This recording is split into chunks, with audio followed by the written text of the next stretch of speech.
So maybe you've been having some challenges with your digital audio workstation you've been working with for quite some time. Some people call it DAW, some people call it DAW, all the same, you know what I'm talking about. And you're getting frustrated with it because you're trying to create music, and ultimately there seems to be a glitch here or a glitch there that completely just kills your creativity, kills your productivity until you can figure out how to resolve and fix that issue. Sometimes those issues are solvable. Sometimes they're user error, operator error. These are things that we all experience at different levels. So if you're experiencing, don't worry about it, but you do have to keep learning. You got to keep working at it so you understand what these are, because a lot of the common user errors are fairly consistent regardless of whichever digital audio workstation you're using. There's lots of great DAWs out there. There's lots of really good ones, and there's some that are more temperamental than others, but that goes through stages.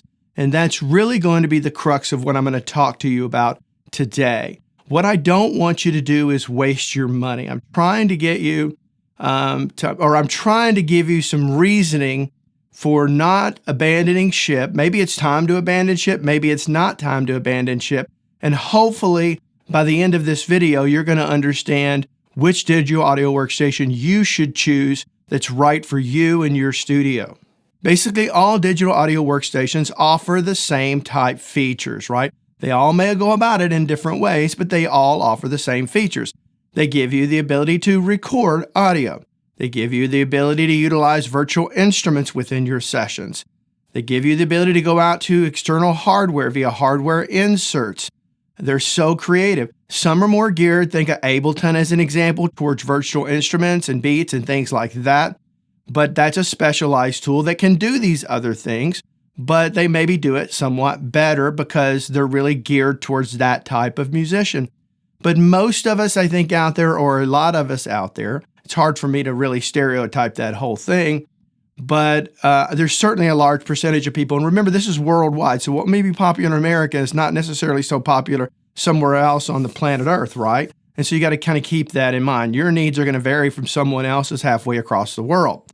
So, but most of us use a combination of recording audio as well as virtual instruments. And of course, they all offer the features of being able to use plugins, which is the internal like recreation of all the outboard hardware that you see around me, or gear like that, maybe not these specific pieces, but gear like that. And they do a very good job of it. So, but I know what it's like. You're in the middle of recording something and you're getting pops and clicks, you're getting errors. Maybe it requires you to do a complete reboot. There's lots of kind of potential issues that can cause these things. One of the things I need you to understand, this is very important. A lot of you watching already know this, and I'm not going to tell you anything that you don't already know. But for those of you that don't know this, there's not a single digital audio workstation on the planet that does not go through stages of having issues. Not one. It's like, think of phones these days, right? One phone manufacturer may come out with a new feature that is very compelling. Well, it's just a matter, and oftentimes a very short period of time, before its competitors see what it's done, and then they offer that. So do you need to jump ship from one phone to the next every time that feature comes out? That could get very expensive very quickly on you. And you could end up wasting a lot of money to have that thing where you didn't have it before. Can you not survive just a little bit longer without it? And how do you think that may be any different in the digital audio workstation area? It's just a computer application at the end of the day. All computer applications go through their problems. They go through their problems. Like every advancement of operating systems comes with challenges. Some people may not experience any challenges because they don't do things that conflict with that. But other people may use that same digital audio workstation completely differently, and then they're having problems with it. And that's where a lot of people make the mistake of saying, well, no, I don't have any problems with mine, so mine is good, you're the problem. Oftentimes that is rarely the case. Very few of us use a digital audio workstation to even 50% of its capacity, of its ability. How do I know this? I've been helping people with this over the last 25 to 30 years. I've been the guy that everyone, all my friends, and then word gets around, and I get calls from everywhere. Barry, how do I fix this? I'm having this problem.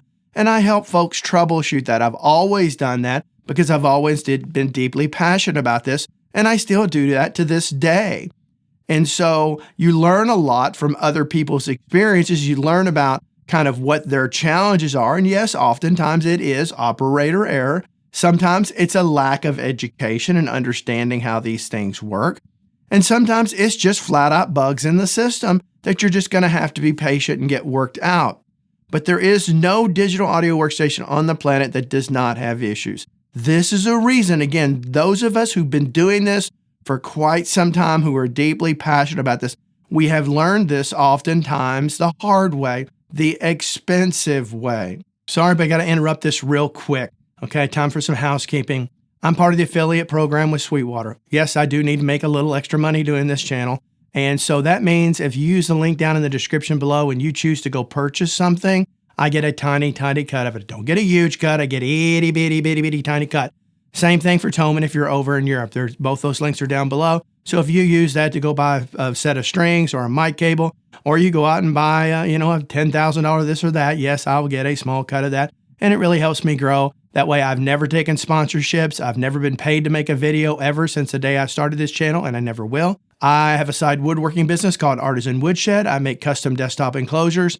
Currently, I've got a lot out there at www.artisanwoodshed.com for Softube's Console 1. I have single mount units, I have dual mount units, and I'm also working on some others to be able to, if you need to do three wide on the same level. I'm working on that right now. I've also got the PreSonus Faderport 16 right here that I'm also testing and really exploring kind of what my feelings are about that. I will be making some for this while I've got it here. I'll be taking advantage of that. So look for that here pretty soon. Now let's get back to the topic at hand. If your digital audio workstation works for you today, do not feel so compelled to upgrade to the next version so soon. Do not do that. If your computer system is working the way it is today, just because there's a new operating system out does not mean you should jump to it. Just because you can does not mean you should. There's not a single new release that anybody puts out, whether it's Logic, whether it's Cubase, whether it's Pro Tools, whether it's Studio One, whether it's Ableton. I could go on and on and on and on and on. They're all going to have their issues because they do so much, it's impossible for them to often test every aspect of it from every angle. They don't necessarily know how you're going to go about it. They try to anticipate that.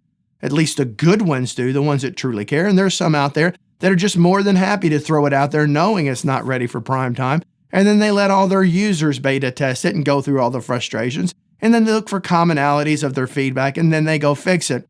If you're dealing with a digital audio workstation that has that wet trend of working, I would say stay away. If you're trying to research which digital audio workstation to go to, and you start reading a lot of comments about that kind of stuff, and it's very common, I would say completely stay away from that because that's what you're always going to get. But others try to do a very good job. Look, this is a competitive thing. This is a competitive thing. The world around us is constantly changing. The needs of people is constantly changing. So these developers have to continue to develop. And it's in our interest that we do that. So you can avoid all of these issues. You can avoid overwhelmingly the majority of these issues that others go through simply by staying where you are. Now let's talk about staying where you are. In the 25 plus years that I've been dealing with digital audio workstations, I have only changed digital audio workstations 3 times. And each time was a very good reason. And not one of them was because that digital audio workstation was not doing what I needed it to do. That had nothing to do with it. I spend a tremendous amount of time in the Pro Tools TDM world. And when Apogee first came out with Symphony, a lot of you guys don't realize this, but when Apogee first came out with it, it was a combination of digital to analog converters and analog to digital converters. And so ultimately it was that, plus it was a card that you put in your computer that ensured that you had super low latency. When they first came out when Apogee first came out with that, it was meant to compete with a Pro Tools TDM system. Now we're talking 20 plus years ago, maybe around 20 years ago or so. Don't quote me on that, but roughly. And I did, because TDM was getting very expensive, more expensive to maintain. And so I decided to, while I didn't give up my TDM system, I bought this stuff and tested it out, and I utilized it with Logic. My reasoning for going to Logic simply was because that's what it was optimized for. Now, I didn't necessarily have any issues with Logic. It wasn't the issue. I was trying to record with no latency, which back then computers were nowhere near fast enough to enable you to do that, so you needed some help.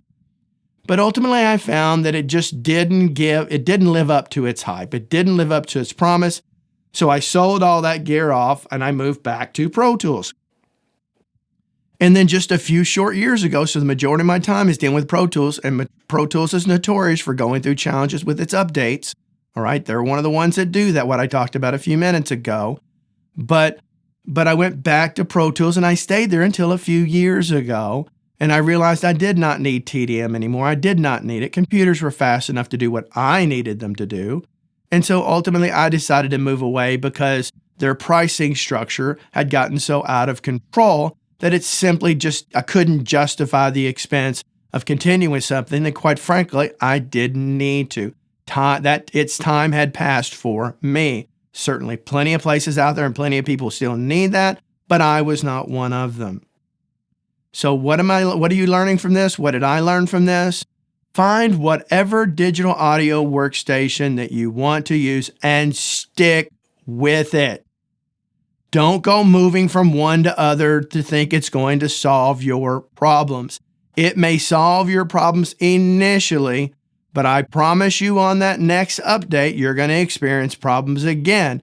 And well before that time comes there, the digital audio workstation you were working with before has already solved those issues through bug fixes. Maybe not every single one. Some of you are going to say, and you're right, that there are some issues that never get resolved. And that is true, but they are few and far between.